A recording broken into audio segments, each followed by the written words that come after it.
It's been approximately 75 days since the BP oil rig in the Gulf of Mexico exploded.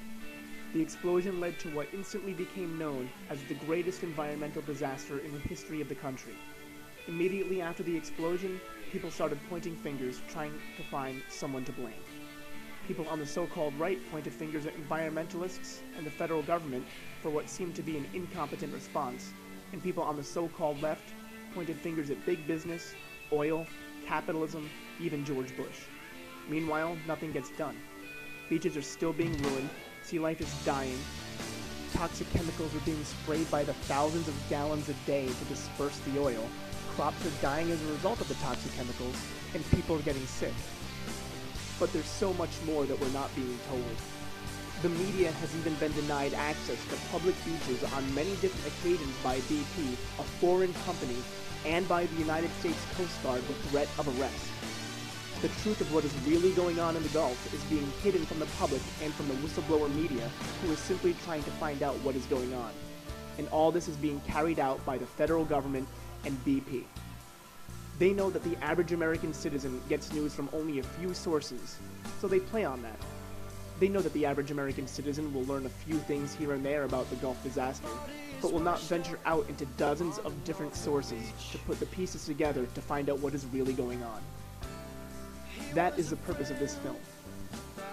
This film will expose the agenda of the federal government and of BP.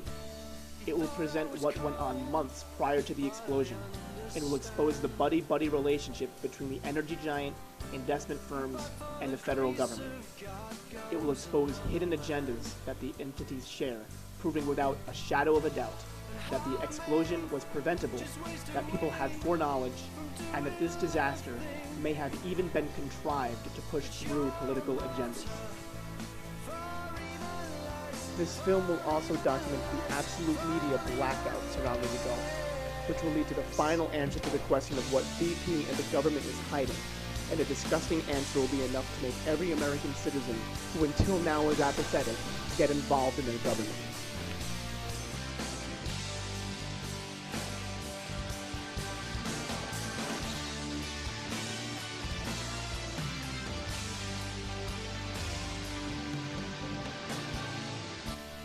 On April 20th, the Deepwater Horizon oil rig exploded, killing 11 workers and injuring 7. 3 days later, the U.S. Coast Guard told us that the wellhead was not leaking, but the next day came out and said that approximately 42,000 gallons of oil were leaking per day. 4 days later, the estimate was boosted up to 210,000 gallons a day.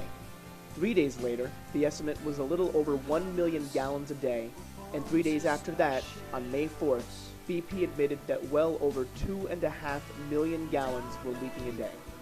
It seems like a giant accident, something that took everyone, including the government and BP themselves, by surprise. But as it will be shown, that is nothing more than a lie. To truly understand this, we must go back several years. BP has an awful safety record, to say the least. Going back to 2007, 2 years after the BP refinery in Texas exploded, investigators for the Center of Public Integrity analyzed records from the Occupational Safety and Health Administration, or OSHA, and found 872 different safety violations, which accounted for 97% of all safety violations in that field of business. What's worse is that these occurred at only 2 of their refineries. The breakdowns of these violations is enough to make anyone's head spin. 760 egregious and willful, 69 willful, and 30 serious safety violations. This map from the Center of Public Integrity shows the amount of different BP safety violations in 2007. It should come as no surprise that this company's oil rig in the Gulf exploded, given their reprehensible safety record, and the fact that one of their refineries in Texas exploded just 5 years ago due to safety violations. Then, in February of 2010, as reported by Bloomberg, BP had started to seal cracks in their well. The report states that it took 10 days to fill the first cracks, but as the report showed, it took repeated attempts to seal these cracks.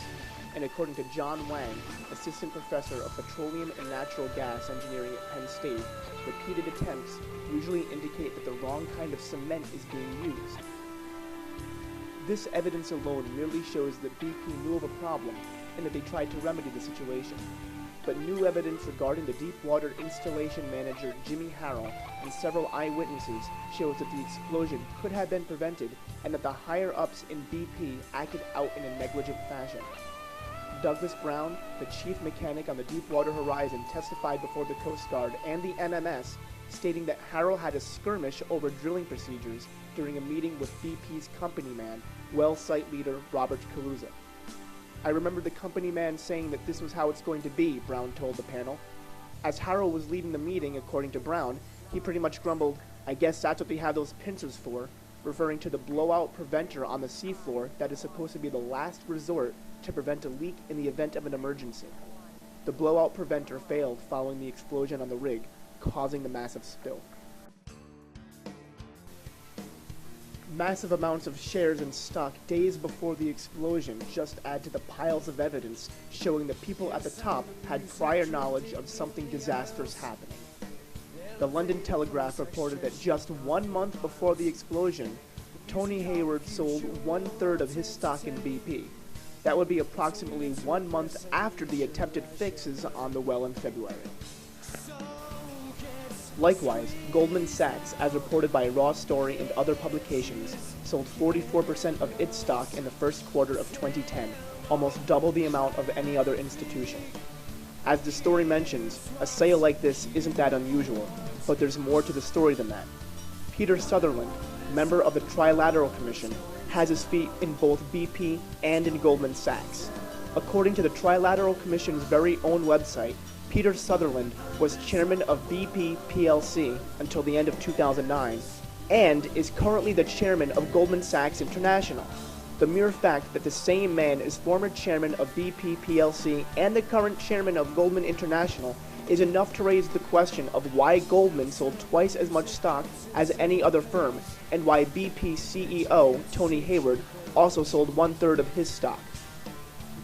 What's more is that Halliburton surprised many when just 11 days prior to the explosion, they purchased the small business Boots & Coots. As Reuters pointed out, the business is a pressure control service for oil and gas wells. All of this evidence leads to the conclusion that the oil rig in the Gulf did not come as a surprise to the inner circle of the corporate and investment elite. But like most catastrophes, there is more to the story. The federal government has done very little to rectify the situation at hand.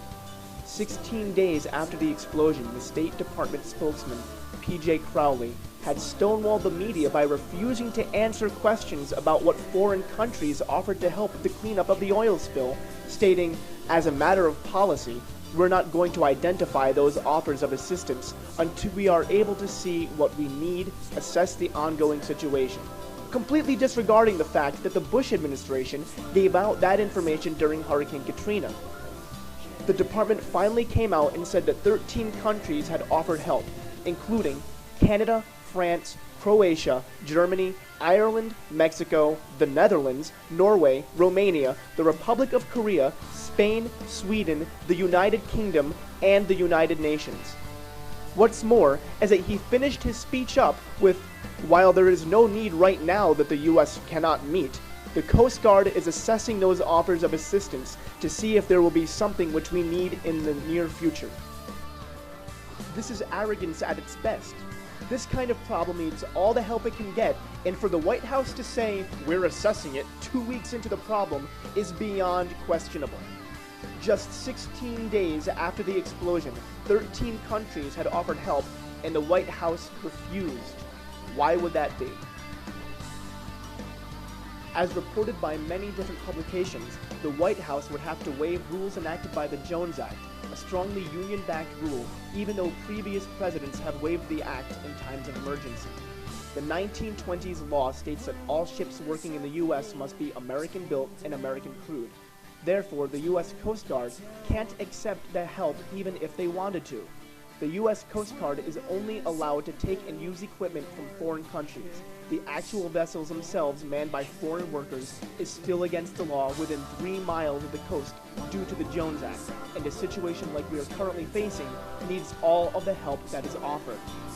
The Associated Press even reported that as late as June 25th, the Taiwanese government sent over what is called the world's largest skimming vessel, designed to suck up 500,000 barrels of oily water a day.